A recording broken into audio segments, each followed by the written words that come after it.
มาแต่บ้านใดเมืองใดเนาะเสียงห้องเสียงโห่คือขโมยเข้าบ้านเนาะโอ้ยขน่อยเอ้ยท่านคือว่าจังสั้น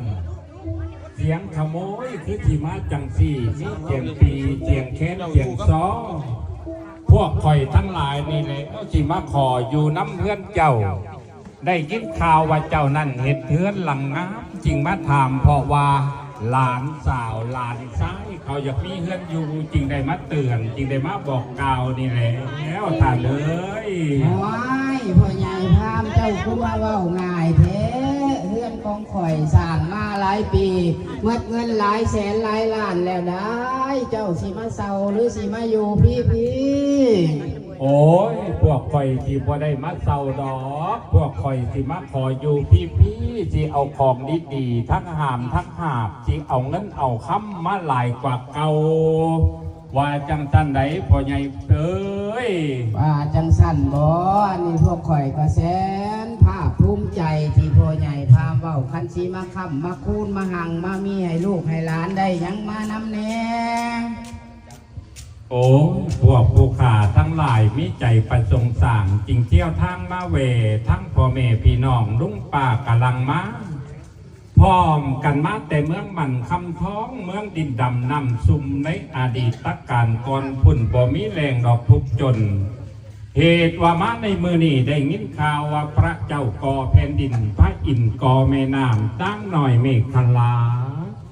ว่าลูกหลานอยู่ทั้งที่ได้พร้อมกันพุกเขหังหอมเพื่อนสูงหลังใหญ่เกิดมีความเลื่อมใสว่าอยากมาคำมาพูนมาพาหังพามีพาอยู่เย็นเป็นชุกจึงได้คนเครื่องคนของนั่นกับเป็นหาบค่ำกับเป็นหาบเพชรติ้นกินดากับเป็นหาบคอยขายิ่งใช้กระไดมาน้ำด้วยนอกจากนี้ก็มีหยวดย่างพาหนะวิโก้พาราโดเท็กซัสและคันผู้ขาจอดไว้อยู่ทั้งข้างบ้านคุณเด้อและกับความอยู่ความกินเนื้อทึกได้ทุกสิ่งทุกอย่างบ่ให้เครื่องอันใดจักอย่างใดทานเอามาขับมาพูดเอามาหั่งมามีเอามาจูชุมกินเย็นทุกถูกแนวได้ทานไหนคันพ่อใหญ่พามเว้าแน่นั่นพวกข่อยกับภาคภูมิใจแต่ยังอันนึงอยากถามพ่อพามว่าพ่อพามนะฮู้บ่ว่าเฮือนหลังนี้มีสื่อแนวใดคันพ่อพามบอกบ่ได้ให้พ่อพามพาเสนาอามาตย์กลับเมื่อคืนบ้านสะเก่าเด้อเบิ่งดูทานเอาคำเอาคูนเอาหั่งเอามีเอาอยู่สูงกินเย็นว่าให้เลยเพิ่นก็ยังบ่อนุญาตให้เฮาขึ้นคำขึ้นคูนเพิ่นอยากฮู้ว่าเฮือนหลังนี้มีชื่อว่าแนวใดสิว่าสุเพิ่นฟังเสียดอกเนาะว่าสุเพิ่นฟังเสียก่อนทานเฮือนหลังนี้นั่นเสาต้นที่หนึ่งนี่ชื่อว่าพิทักษ์ทงนางงามได้ทานได้ต้นที่สองนั่นชื่อว่าหน้าเมืองคมต้นที่สามนั่นชื่อว่าส้มพนครต้นที่สี่นั่นชื่อว่าเท้าขวัญเมืองต้นที่ห้านั่นชื่อว่าเฮือนพละขุนต้นที่หกนั่นชื่อว่าขุนพาคังต้นที่เจ็ดชื่อว่าบังโพยไพต้นที่แปดชื่อว่าไสยะมุงคุดต้นที่เก้านั่นชื่อว่าตั้งใจมันเสาดังทั้งทึ่งนั่นชื่อว่าเท้าคำต่อท่าป้องรอนั่นชื่อว่าน้ำคำไหลบันไดอันนี้เพิ่นชื่อว่าน้ำคำแก้วขางตรงทั้งไหนเพิ่นชื่อว่าเท้าองค์อาจไม่กาดชื่อว่าเท้าบุญเย็นฝาเช่นชื่อว่าเท้าชัดชื่อชี้ว่าคือชื่อว่าเท้าคำแข็งละเน้งนั่นชื่อว่าเท้าคำใหม่อกไก่ทั้งทึ่งนั่นชื่อว่าเท้าบุญโฮม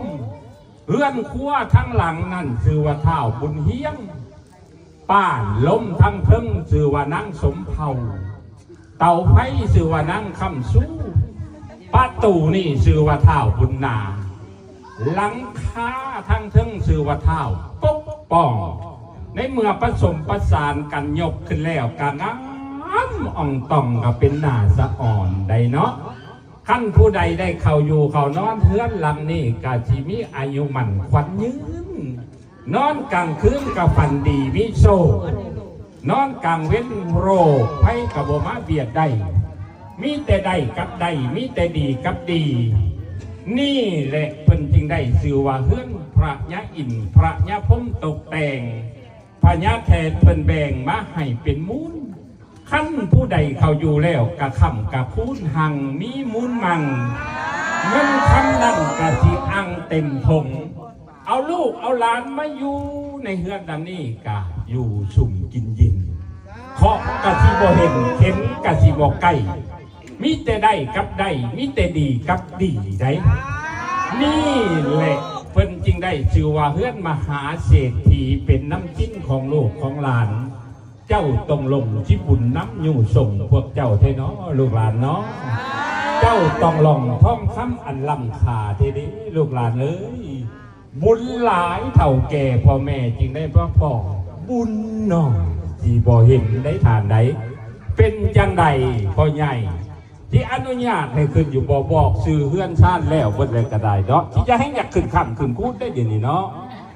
ภาคภูมิใจที่พ่อใหญ่พามเว้ามาถึงเมื่อทุกอย่างทุกอันบ่มีอันพิษอันเมนจากอันดังนั้นจึงขอเชิญพ่อใหญ่พามพาลูกพาหลานพาเสนาอามาตย์ขึ้นค่ำขึ้นคูนขึ้นหังขึ้นมีให้ลูกให้หลานเด้อเอาขอเชิญขอเชิญเป็นอนุญาตเสร็จแล้วทุกข้ออนุญาตให้ทำให้คุณเนาะบัดนี้ครับที่ขึ้นเฮือนหลังนี้จะได้ผ่านแม่บันไดเด้อทั้งเพื่อนเล่าผ่านแม่บันไดจักน้อยลูกก่อนที่ข้ามแม่บันไดเขาขอขมาลาโทษท่านอาจารย์เล่าก่อนบาทนึง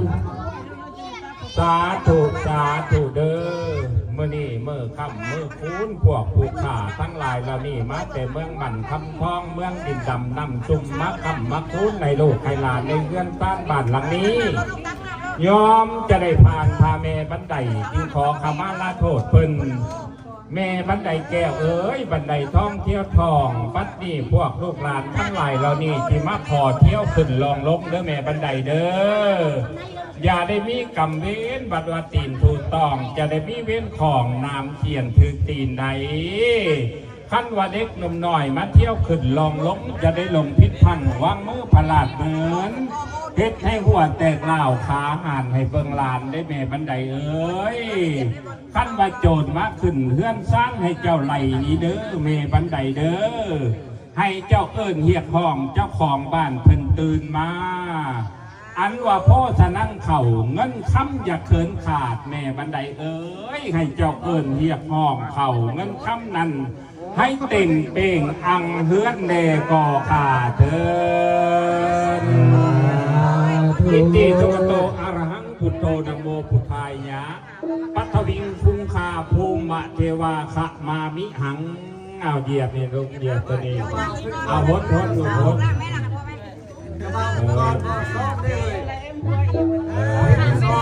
จะยักมาเด้อประทศยักมาทั้งคอยนี่ได้ขึ้นไปนี่แสงพระจันทร์คืนแสงพระจันทร์คืนพ่อบัดนี้พ่อแล้วนะพ่อแสงพระจันทร์เราจะจิ้มเจ้าเด้อมีซองไว้คืนว่าตามหลังเด้ออาเจียบครั้งที่หนึ่งขอให้เงินหมื่นแลนมาห้องเหยียบไปเหยียบคันสองขอให้ทองคำแลนมาเฮาเหยียบคันสาม